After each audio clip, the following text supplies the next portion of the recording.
Сәлем достар, менің арнама қош келдіңіздер. Бүгін сіздермен бірге шарлотка пирогын әзірлейтін боламыз. Өте дәмді әрі жұп-жұмсақ болып шығады. Сіздер де осы рецептпен жасап көріңіздер. Видеоны тоқтай қарап, менің каналыма тіркеліп қоюды ұмытпаңыздар. Ал ендеше бастаймыз. Алдымен жұмыртқамызды жарып ыдысымызға саламыз. Барлық заттар құрамындағы бөлме температурасында болғаны дұрыс. Енді қантымызды қосып, венчиктің көмегімен жақсылап қантымыз ерігенше араластырып аламыз.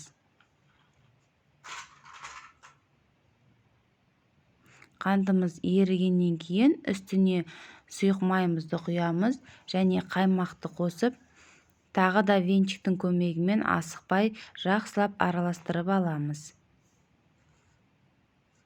Ендігі кезекте ұнымызға қопсытқышты қосып, яғни разрыхителді қосып араластырып аламыз.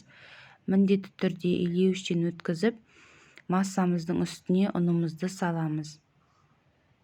Бұл пирог өте оңай жасалады және өте дәмді болып шығады.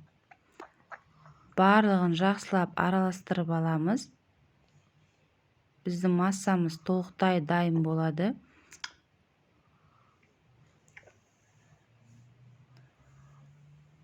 Ендігі кезекте алманы осылай майдалап турап аламыз және осылай ұзынша қылып кесіп аламыз.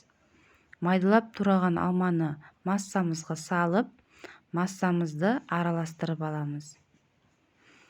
Ал ұзынша туралған алмалар бетіне сәндік үшін керек болады.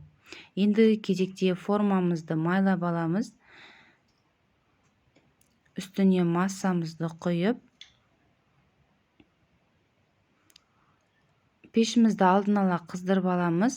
Осылай видеодағыдай сілкіп алып, бетіне алманы жақсылап, осылай әдемі қылып орналастырып шығамыз. Қалауларыңыз бойынша сәндесеңіздер болады. Енді пешімізді алдын ала қызып тұрған пеште 180 градуста 35-40 минутқа салып аламыз. Біздің пирогымыз дайын болды. Өте дәмді әрі жұмсақ болып шығады. Формадан суығаннан кейін шешіп аламыз. Оңай шешілетін болады. Қалауларыңыз бойынша бетіне сахарный пудра сепсеңіздер болады. Өте дәмді әрі жұмсақ пирогты сіздер де жасап көріңіздер. Видеоны толықтай қарағандарыңызға рахмет. Сіздермен болған Нұрия Амангелді ас болсын. Міндетті түрде жасап көріңіздер. Және де каналыма тіркеліп, ұнаса лайк, комментарий қалдыруды ұмытпаңыздар. Назарларыңызға үлкен рахмет.